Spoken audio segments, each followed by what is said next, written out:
Oremos.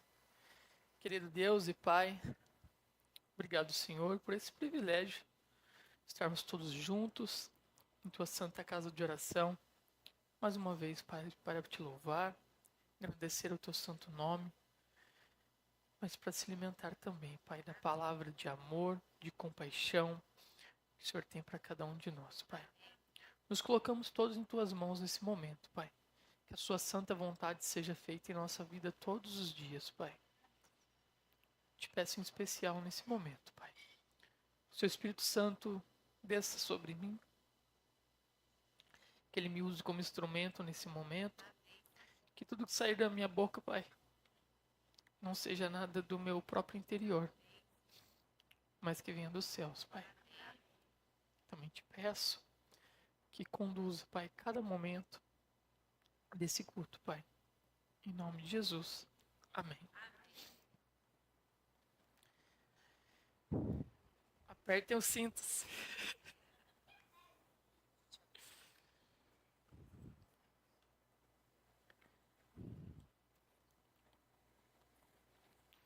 Feliz sábado a todos. Que a graça do Senhor nosso Jesus seja conosco, todos nós, estou falando até espanhol, todos nós nesse santo sábado.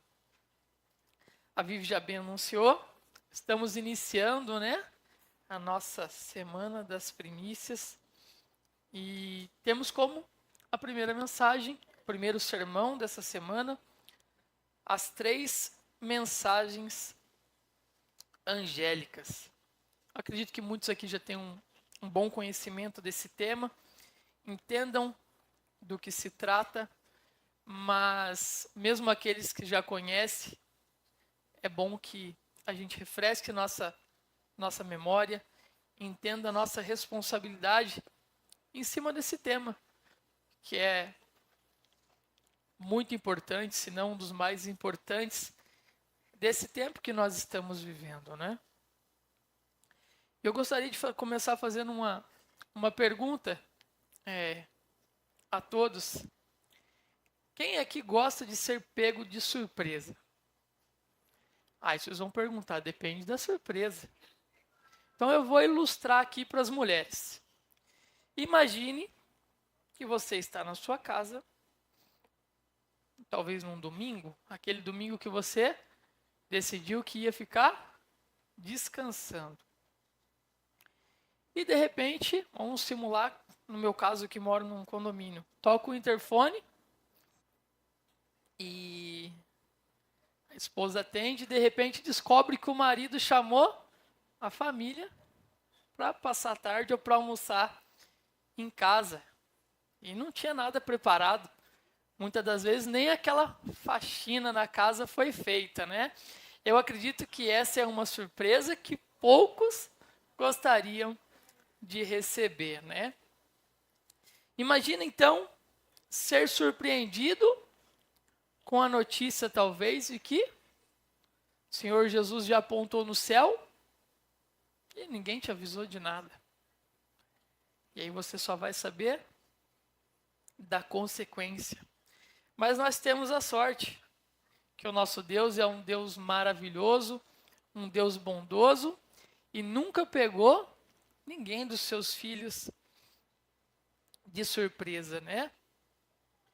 Como já foi falado aqui na história das crianças, no dilúvio, as pessoas foram pegas de surpresa no dilúvio. Todas elas foram avisadas. Noé fez um trabalho durante um certo tempo, avisando e avisando que esse dilúvio viria. Antes da destruição de Sodoma, só caiu fogo de uma hora para outra, fogo caiu e matou todo mundo? Não. Deus avisou para eles pararem com os costumes que eles estavam praticando, atividades que não eram lícitas aos olhos de Deus, mas eles continuaram praticando até que a destruição veio. Antes, quando aconteceu a queda de Jerusalém, foram pegos de surpresa? O povo de Deus foi pego de surpresa, de repente a cidade foi sitiada sem nenhum tipo de aviso e simplesmente falaram para eles assim, ó, a cidade está caindo porque vocês pecaram. Você, como assim? Ninguém avisou que a gente estava pecando, ninguém apontou o nosso erro, nós estamos sendo pego de surpresa, foi dessa forma? Não foi. Deus enviou profetas para que eles soubessem. Deixa eu ver aqui, deixa eu ligar ele.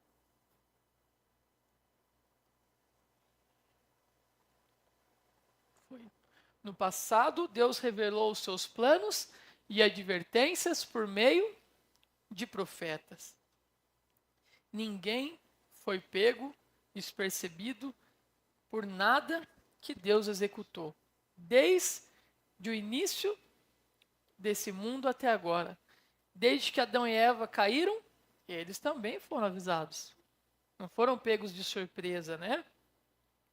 E se no passado Deus se revelou através de profetas, nesses últimos dias, ele conferiu à igreja a responsabilidade de dar, né, os últimos avisos, as últimas mensagens de advertências que estão reveladas em todo o livro de Apocalipse, especificamente falando, né? E falando em livro de Apocalipse, eu gostaria de convidar vocês a abrir Apocalipse capítulo 1, versículo 7.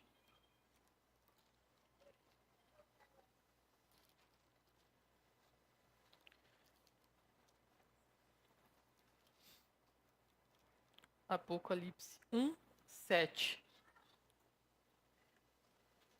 Que diz assim: Eis que vem com as nuvens, e todo olho o verá, até quantos os transpassaram, e todas as tribos da terra se levantarão sobre ele. Certamente, amém. Aqui está falando sobre aquele que vem nas nuvens para nos buscar. O foco de Apocalipse, na verdade, todos os outros livros apontam para a volta de Jesus, para a segunda vinda de Jesus nessa terra. Mas Apocalipse, ele tem uma ênfase especial, né? Falando sobre esse tempo do fim, todos os acontecimentos, todos os avisos que apontam para a vinda de Jesus. Apocalipse 22, 20.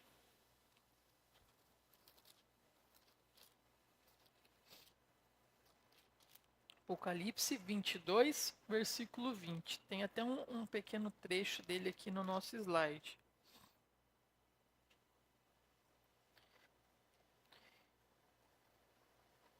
Que diz assim: Aquele que dá testemunho dessas coisas diz: Certamente venho, sem demora.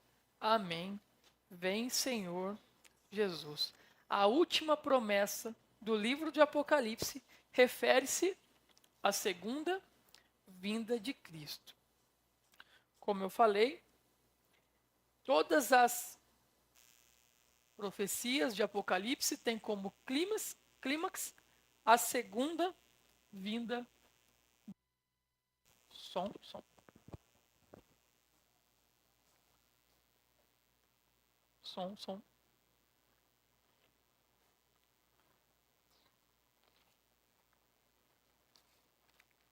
Em Apocalipse 14 a 16, se vocês quiserem pode acompanhar aqui também, porque está no slide.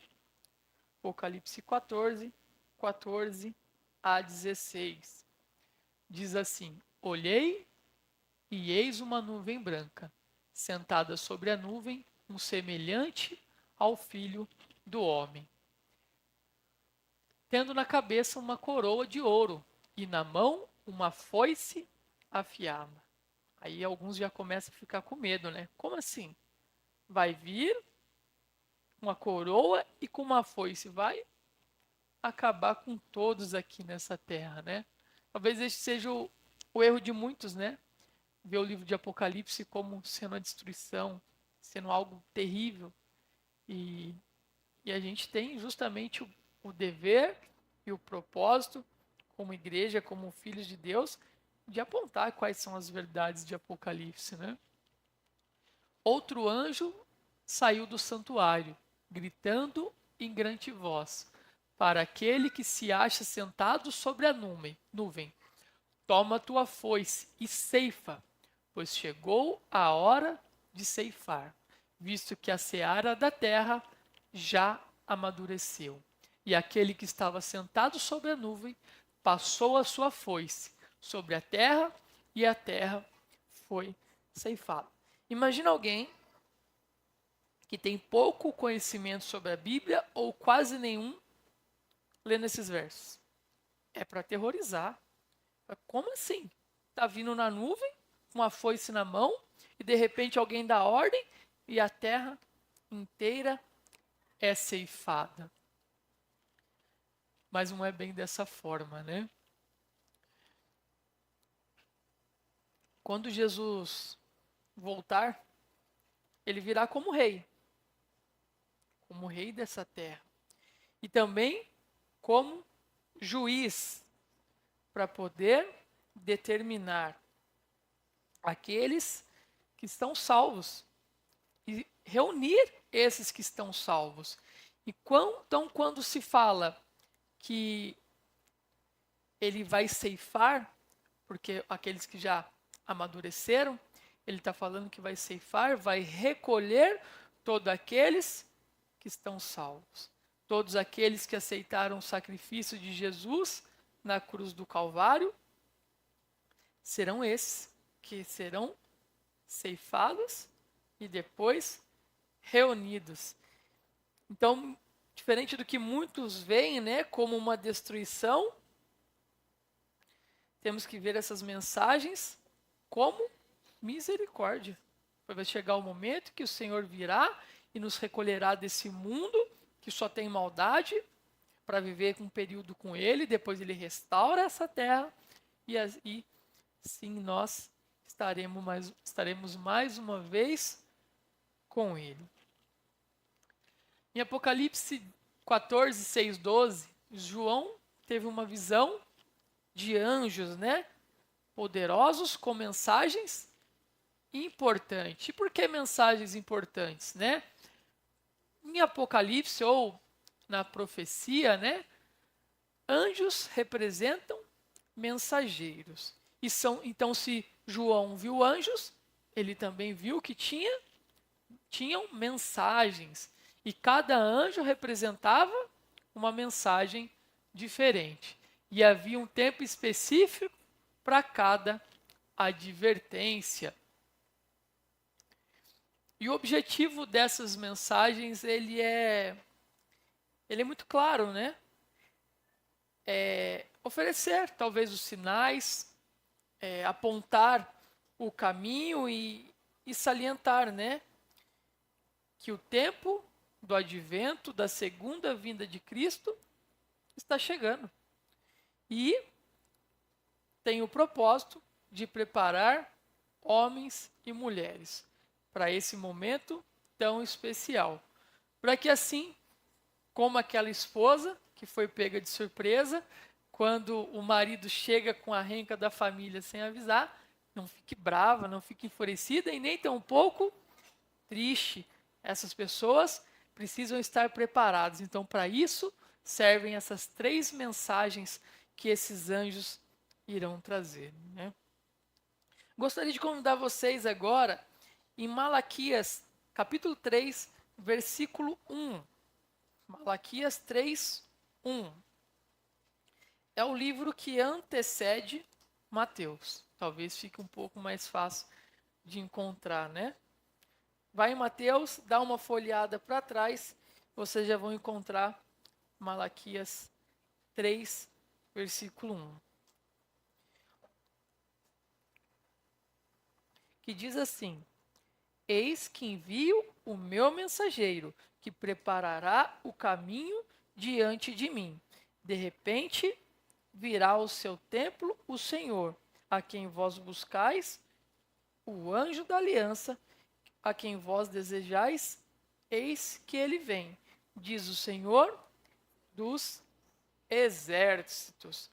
Então Deus enviou um mensageiro, dizendo o quê? Que aconteceria a primeira vinda do Senhor. Ninguém foi pego de surpresa. De repente chegou um homem do nada dizendo que era quem? Filho de Jesus. Mas como assim? O próprio Deus, nas suas santas escrituras, nunca falou nada sobre que o filho dele viria para essa terra. Como assim agora você chega e fala que é Jesus? Não. Deus enviou um mensageiro para que preparasse esse caminho. E ainda assim a gente conhece a história e sabe que muitos o rejeitaram, pois não fizeram o estudo devido da palavra de Deus. Ou talvez dá para dizer que aqueles que tinham conhecimento dessa palavra também falharam, pois não prepararam o coração dessas outras pessoas, não prepararam elas com o conhecimento para que elas pudessem reconhecer de fato esse Jesus. Talvez é um ponto para pensar, né? Às vezes falar, só rejeitaram, mas talvez algumas pessoas tiveram responsabilidade, né? Talvez pais que não pregaram para os filhos que Jesus viria, que o Filho de Deus viria na sua primeira vez, né? Talvez tios, talvez amigos, talvez primos, talvez, pegando o gancho aqui do Provai e Veja, talvez patrões naquela época não foram ali um sinal, não foram uma fonte de conhecimento para as outras pessoas, apontando que lá atrás houve um homem escolhido por Deus que apontou que o Filho de Deus, Jesus, viria nessa terra, né?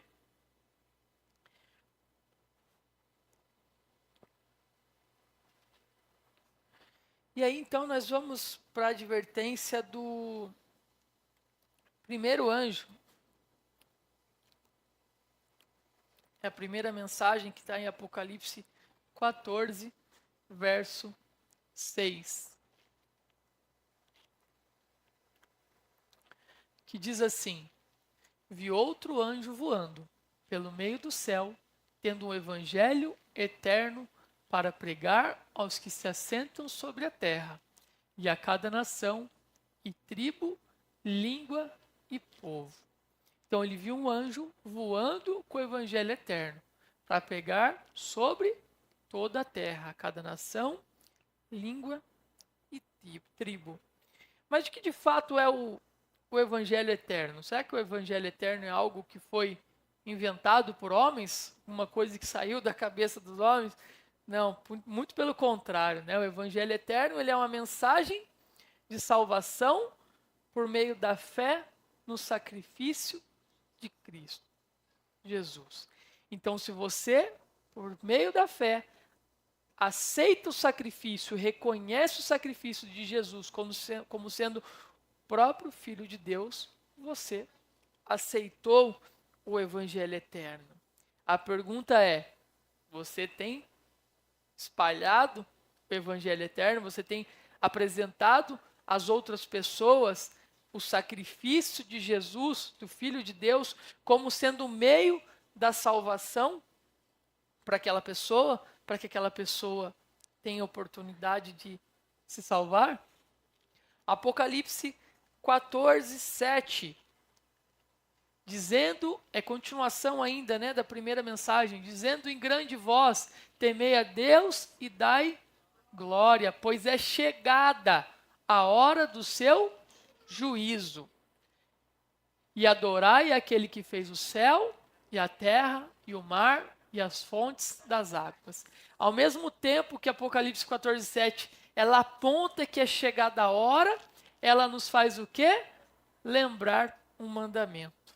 Que a gente tem que adorar aquele que fez o céu, a terra e o mar e as fontes das águas. Ao mesmo tempo que ele te adverte, ele te chama para voltar para os braços do Senhor Jesus. Quando se diz é chegada, indica que de fato é a chegada, e não algo futuro. É algo que de fato chegou ou está chegando. Essa mensagem de que é chegada a hora do seu juízo tem que ser pregada? Acredito que tem que ser pregada. Mas a questão é, Quando? É chegada a hora do seu juízo. E essa mensagem tem que ser pregada. Quando?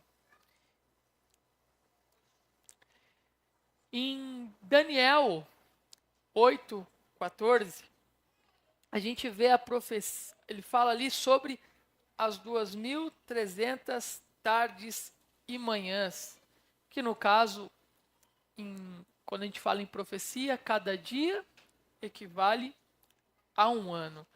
A ideia não é se aprofundar nessa profecia, é apenas a gente ter ela como base, talvez num outro momento oportuno, um estudo mais aprofundado sobre essas profecias, mas quando a gente olha para essa profecia, que no caso a gente está falando de 2.300 anos, ele começa em 457 a.C., no decreto de Artaxerxes, certo? E quando a gente conta desde então as 2.300 tardes e manhãs, ou seja, os 2.300 anos, dá que a mensagem de que é chegada a hora do juízo e começou de fato ser pregada em 1844 depois de Cristo, quando se fala que o santuário seria purificado. A gente sabe que houve uma confusão, até mesmo dos nossos remanescentes, que acabaram confundindo um pouco a data, e depois eles estudaram um pouco mais a fundo e puderam entender que ali de fato começaria o juízo. Seria o momento que os livros começariam a ser abertos e começaria a se passar ali a limpo a vida das pessoas. Embora o momento do juízo tenha começado em 1844, não quer dizer que todos aqueles que nasceram depois não têm mais chance, né? Mas ainda temos oportunidades da graça de Jesus, porque esse juízo ainda está acontecendo. Porém, vai chegar um momento que tudo isso vai se encerrar. A porta da graça vai se fechar. E as pessoas precisam saber que esse tempo está se esgotando, que o juízo já começou e nós estamos vivendo um momento em que as portas da graça vão se fechar, que as pessoas precisam se preparar, que as pessoas precisam voltar os olhos delas para Jesus, voltar os seus caminhos para aquilo que Deus espera para a vida de cada um, para que elas não percam o direito da salvação, que é aquilo que cada um de nós também esperamos, né? Então, na primeira mensagem, é dito que é chegada a hora, que a gente tem que se preparar. A segunda advertência, Apocalipse 14:8. Seguiu outro anjo, o segundo, dizendo, ou seja, seguiu a outra mensagem. Caiu a grande Babilônia, que tem dado de beber a todas as nações do vinho da fúria e da sua prostituição. Como assim? Caiu a grande Babilônia. Como entender? Aí eu levanto mais uma vez. Imagina alguém que não tem o conhecimento da Bíblia, e aí a importância que tem daquilo que o Robson fez o apelo aqui, né? Sobre a gente se dispor a dar os estudos bíblicos, a poder ser luz para essas pessoas que não teriam entendimento de compreender o que de fato essa mensagem diz, né? Caiu a grande Babilônia. Mas o que quer dizer Babilônia, né? No Antigo Testamento, Babilônia foi um reino que oprimiu o povo de Deus, né? Que sitiou a cidade do povo de Deus, escravizou o povo de Deus e fez tantas outras atrocidades, né? Babilônia também naquele tempo tinha um sistema de adoração que era oposto do culto ao Deus verdadeiro. Eles estavam totalmente na contramão daquilo que Deus pedia ao seu povo, talvez sacrificando crianças, adorando outros deuses que não era o Deus verdadeiro. E quando João usa o termo Babilônia, ele quer descrever uma falsa adoração no mundo religioso. Se lá atrás Babilônia tinha um sistema de adoração, um sistema de reinado que era totalmente oposto daquilo que Deus tinha esperado para o seu povo, João usa isso como um termo para descrever aquilo que está totalmente contrário do que Deus espera para cada um de nós. E aqui, continuando, Babilônia descreve a falsa adoração, confusão, doutrina no mundo religioso. Apocalipse 18, 2 a 4. Então exclamou com potente voz, dizendo: caiu, caiu, a grande Babilônia, e se tornou morada de demônios, covil de toda espécie de espírito imundo e esconderijo de todo gênero de ave imunda e detestável, pois todas as nações têm bebido do vinho do furor e da sua prostituição. Então, se a gente faz uma conversão, vamos dizer assim, para esse escrito, caiu, caiu a grande Babilônia, caiu todo aquele sistema religioso que pratica uma falsa adoração a Deus, que está totalmente desconectado daquilo que Deus pregou e através dos seus profetas durante todos os anos de como deveria ser a adoração ao Deus verdadeiro. Então caiu esse sistema de adoração falso e se tornou morada de demônios. E aí a gente poderia procurar fazer uma associação do que representa cada coisa, mas quando a gente entende que Babilônia representa um sistema religioso e que tinha se tornado morada de demônios, covil de toda espécie de espírito imundo, esconderijo de todo gênero de ave imunda e detestável, a gente já dá para ver que dentro desse sistema religioso que está caindo segundo a profecia, segundo essa mensagem, não era nada bom. Muito pelo contrário, né? E essa mensagem que precede a queda da Babilônia conclama para que homens e mulheres saiam dela, que abandonem essa falsa adoração e se voltem para os ensinamentos da Bíblia. Essa é a segunda mensagem. Apontar para as pessoas que Babilônia, que esse falso sistema religioso está caindo e que as pessoas, homens e mulheres, precisam sair dela. Com ela se prostituíram reis da terra, também os mercadores da terra se enriqueceram à custa da luxúria. Ouvi outra voz do céu, dizendo: retrai-vos dela, povo meu, para não serdes cúmplices em seus pecados e para não participardes dos seus flagelos. A gente sabe, e por vezes a gente já falou isso, que teremos pessoas salvas em outras denominações. Pessoas que seguiram aquela religião com coração verdadeiro, mas a gente também entende que Deus perdoa os pecados, o momento que elas viveram errando, até o momento que elas eram ignorantes. A partir do momento que elas sabem da verdade, que elas ouviram da verdade, que elas ouviram dessas mensagens que apontam que o modo religioso que elas estão vivendo não é aquilo que Deus espera, aí a história é outra. Também não sou ninguém para dizer que de fato, mesmo que ouçam, não serão salvos. Só Deus sabe de todas as coisas. Mas com base naquilo que a gente estuda na Bíblia, naquilo que a gente tem examinado nas Escrituras, é isso que a gente tem aprendido. Então, a função da segunda mensagem é justamente apontar essa mensagem que está precedendo a queda da Babilônia e conclama para que os homens e mulheres saiam dela.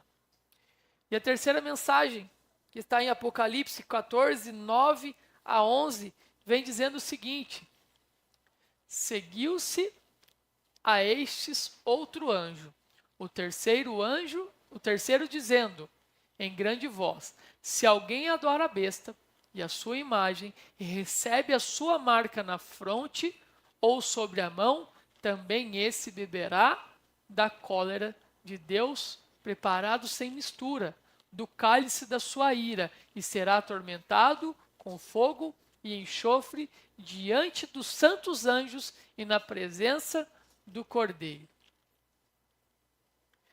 A fumaça do seu tormento sobe pelos séculos dos séculos e não tem descanso algum, nem de dia, nem de noite, os adoradores da besta e a sua imagem, a quem quer que receba a marca no seu nome.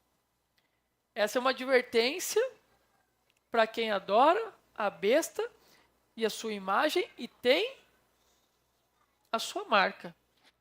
Mas isso também é uma escolha. A pessoa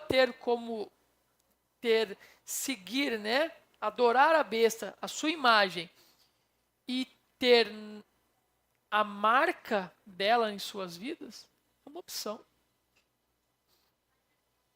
Terão, no fim dos tempos, haverá um grande movimento, assim como a gente já acredita que nós somos um grande movimento que aponta os erros desses sistemas religiosos e apontam o verdadeiro sistema religioso que deve ser seguido, a forma como deve ser seguido, e se essa pessoa ouviu dessas mensagens e ainda assim optou por essa marca, ela vai receber todas essas coisas que a gente leu aqui, que não são nada agradáveis.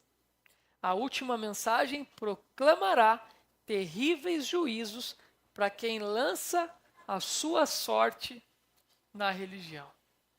Eu me arrisco a dizer que tem pessoas que lançam a sorte na religião. Elas ficam aí procurando, pulando de galho em galho, a igreja que o quê? Se sentem melhores. A igreja que mais acaricia o ego delas.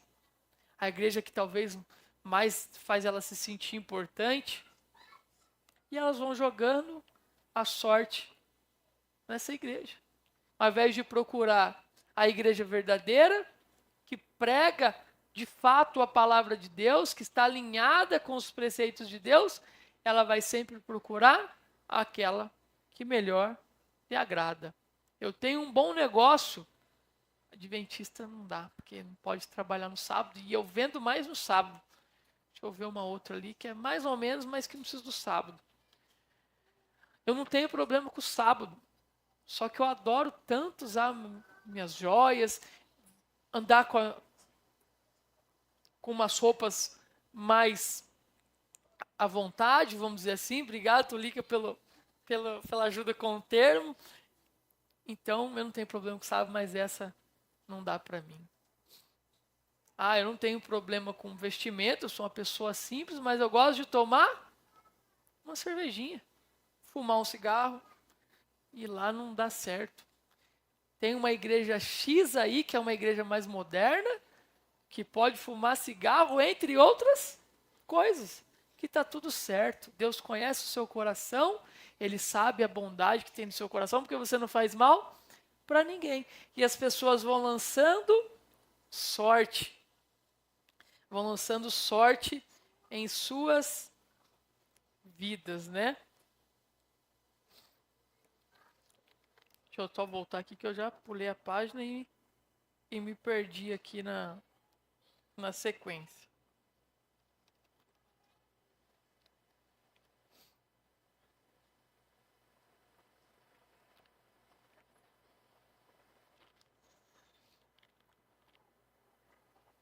Deus chama o seu povo de todas as igrejas para abandonarem os falsos ensinamentos.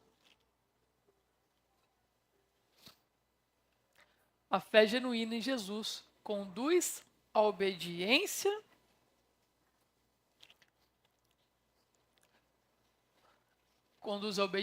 Aqui está a perseverança dos santos, os que guardam os mandamentos de Deus e a fé em Jesus.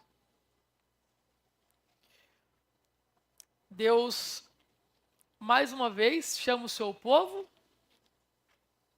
a voltar, para guardar os seus mandamentos, para abandonar todo aquele sistema religioso corrupto, que vai totalmente na contramão daquilo que Deus espera de cada um de nós. As últimas advertências de Deus ao mundo são: as últimas advertências de Deus ao mundo apresentarão os puros ensinos de Jesus.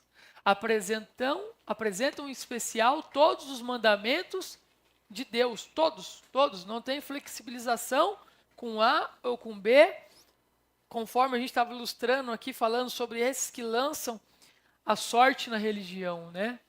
É uma advertência internacional, tem que ser dada a todo mundo.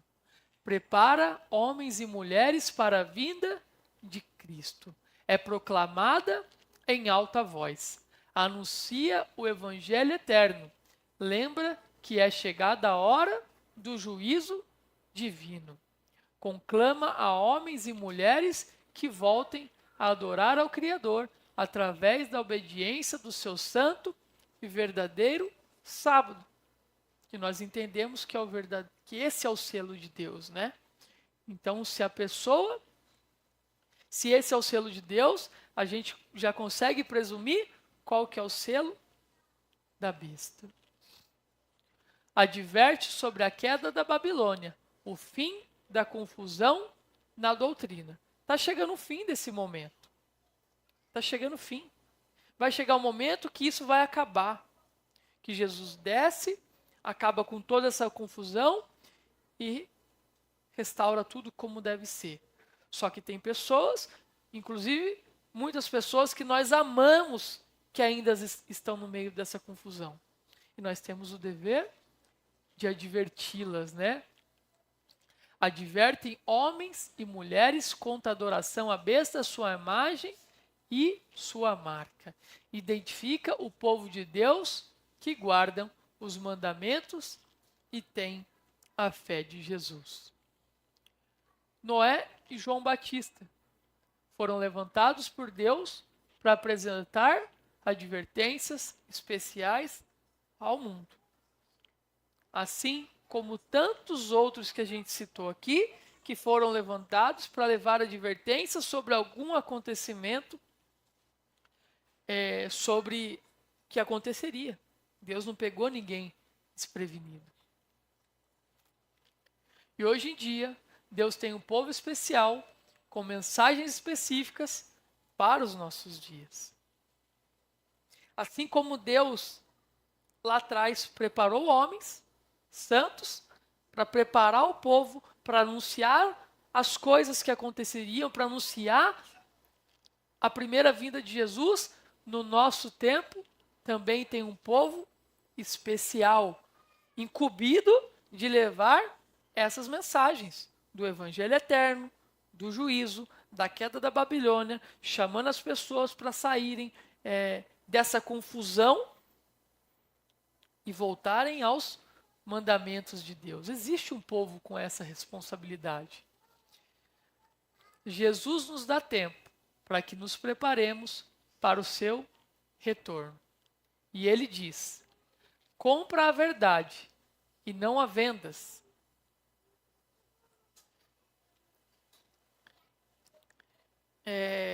Quando eu estava meditando aqui, né, antes de começar a mensagem, eu fiquei pensando, né, forma que eu posso finalizar a mensagem, o que eu posso dizer como forma de apelo para os nossos irmãos, né?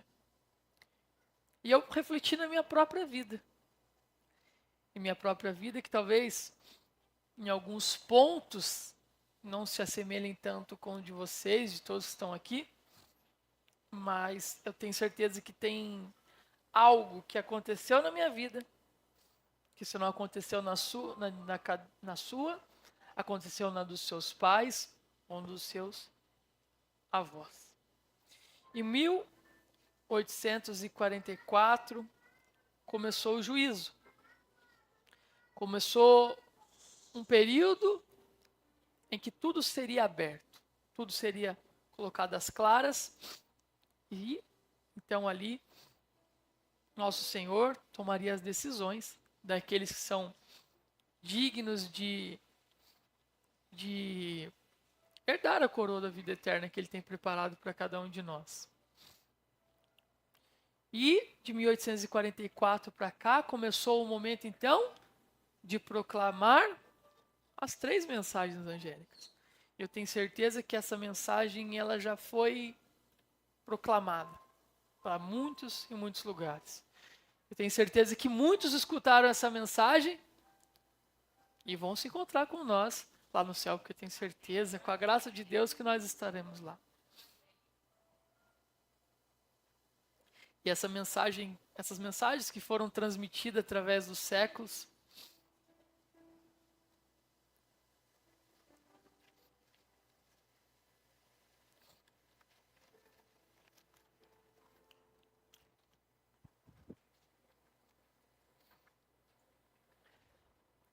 o Caio me perguntou por que toda vez que eu prego eu choro.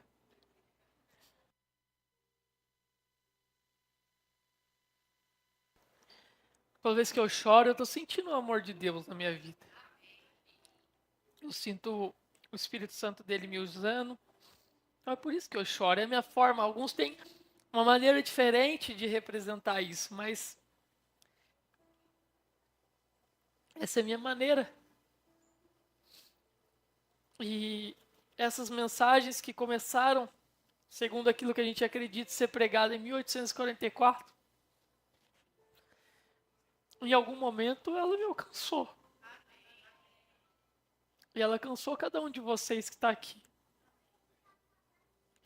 Seja diretamente ou através de seus familiares. Isso é bom demais, não é? Essa mensagem ter alcançado. E eu pergunto, é justo que essa mensagem pare em cada um de nós? É justo que a gente não apresente esse evangelho eterno para as outras pessoas? É justo que a gente não apresente às pessoas a igreja verdadeira, os mandamentos de Deus, aquilo que Deus espera de cada um de nós, e deixemos que elas continuem nessa confusão espiritual? Não é justo. E nessa manhã, baseado em tudo que a gente falou até aqui, eu gostaria de coração de convidar cada um de vocês que a gente não fosse egoísta, que a gente não ficasse só com essas mensagens só para nós,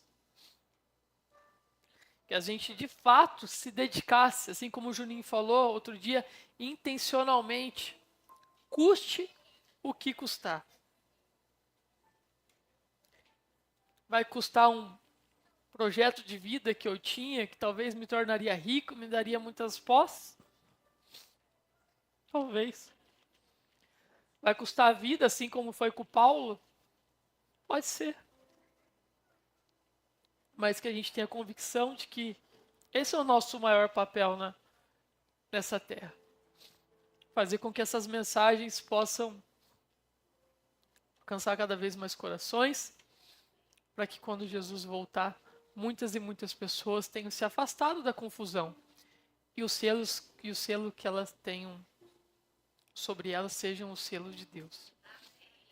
Esse é o meu sentimento, o meu desejo para toda a nossa igreja nessa manhã. Que Deus abençoe a todos.